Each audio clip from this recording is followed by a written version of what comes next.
I'm at the Real Estate Bar Camp today. We're at the University of Irvine, and I met Lauren Nason, and he's with Your Local Tech, and he is going to tell you a little bit about what he does and what he has to offer. But I found him to be very, very interesting and very knowledgeable. I was talking to him about my blog site, ocrealestateliFestyle.com, and he gave me a lot of insight on the WordPress.org. So go ahead and tell us a little bit about what you do and what you offer.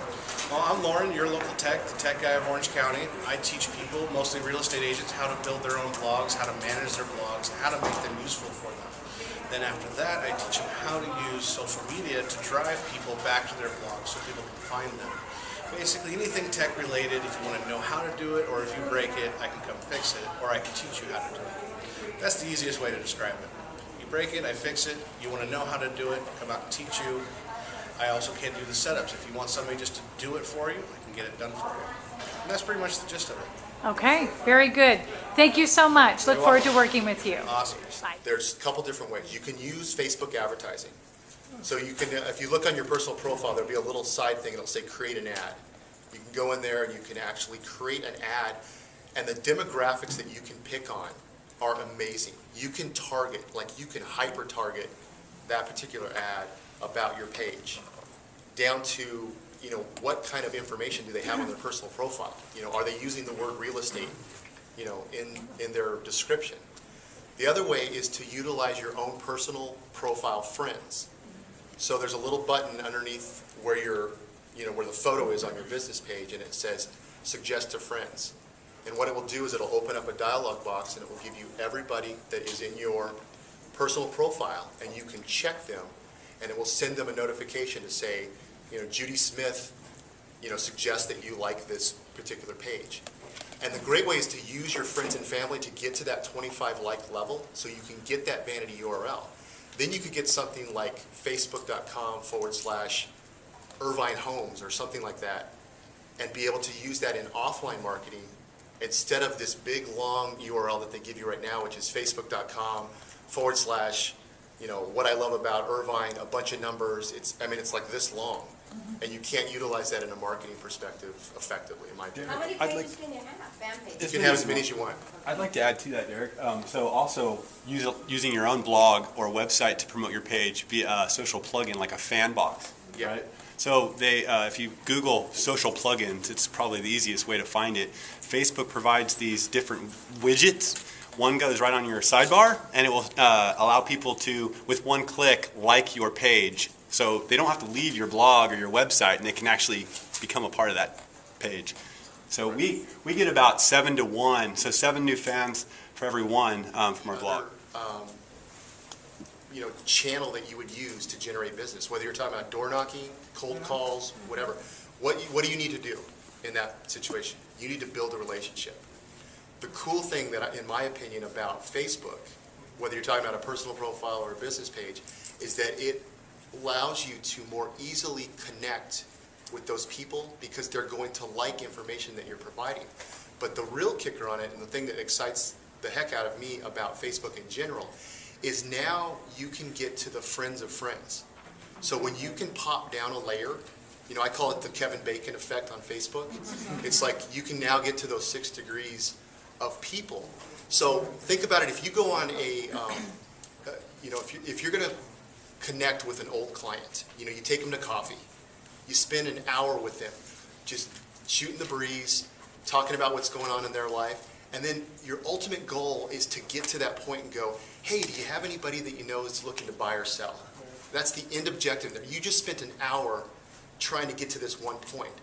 Now think about that in the Facebook world. Now you can connect with all these people, and if you share a great piece of content of what's going on in the housing market in Irvine, and then they share that on their wall, not only does that show up on your wall that someone commented on it, but now it shows up on their wall. And now all of their friends that you may not have any connection with whatsoever can now see that piece of information and go, you know what? I was thinking about selling my house. You know, Judy just wrote this great article on this thing. Maybe I should follow her, or maybe I should like her page, and maybe I can get some information. Well, and how about if no one even shared anything? What if, so you just share a piece of information to your wall and your network sees it and goes right past it? There's this term ambient awareness, and it's this idea that people kind of get what you're doing because they're watching you out of the corner of their eye, and so even if they don't engage with that content, you've still been top of mind, right? They saw you for a moment. And so it's this repeat exposure on a regular basis through all this. Personal profile that's associated with it, the terminology changes. You become the administrator.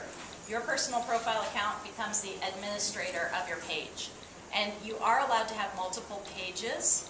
So if you have, if you're the authorized representative of multiple types of things, you can have multiple pages. So for example, I have my personal profile, Stacy Harmon, and I have 2 pages that I manage. One is for Harmon Enterprises, which is my consulting business, and one is for Agent Applause, which is a blog that I run. So different business entities, and I am the manager or administrator of both of those pages. So you can have multiple pages.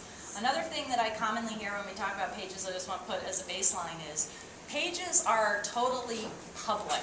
It is a totally public product within Facebook. There are no permissions that you set associated with pages.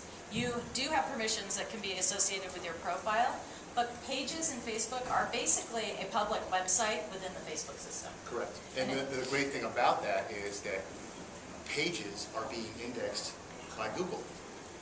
That's right. Oh, did I take your thunder? No, I was. Oh, okay, I'm Mike. sorry. I'm not clear about all No, of this. no. Maybe I can leave it right here in the middle. You can pick up on that? Okay. So they're being indexed by Google. So what does that mean? It means that now you have the opportunity, if you have your own website or your own blog, plus you have a Facebook page, is that Facebook page can now be served up in the search results for certain keywords or phrases. That's why it's very important, and it's good that if you don't have a page right now, that you think a little bit about strategy around what you name that page. Because if I was to go in and name my page Derek Overby, Realtor in San Francisco, California, I don't think people are really going to go into Google and use that term and find my page. Now, if I had a Facebook page name, why I love living in San Francisco, I have San Francisco in there, which would be a wonderful key term that I would love to be found under in Google. And now I have the opportunity to be found in Google on a certain page, and it may rise very quickly. And what I have seen, and I don't know if you've seen this also, over the last several months, Facebook pages are starting to rise in the search results at a much quicker rate than I have ever even seen blogs raise. The reason being, does everyone know what a subdomain is on a URL? No. Okay, I'll explain really quick what a subdomain is. Subdomain is if you have something like, you have agentapplause.com. If Stacy had something that was Facebook.agentapplause.com, that's what they call a subdomain.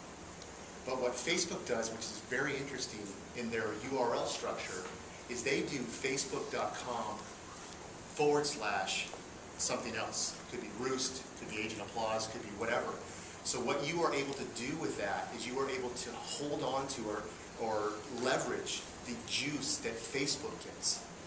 And so what that is doing is it's impacting these pages so aggressively that these pages, if they are well put together and they have thoughtful content, is they are rising in the result set on Google like so quickly. It's absolutely amazing across when you go into creating a page. And for those of you that don't know the page to go to, write this down. It's facebook.com/pages, plural, PAGES, /create. Too fast. Okay. Excuse me. Yes. We're only human. Okay. Facebook.com/pages, PAGES, /create, CREATE, .php, Paul Henry Paul. And what that'll do is it'll take you to the create a page.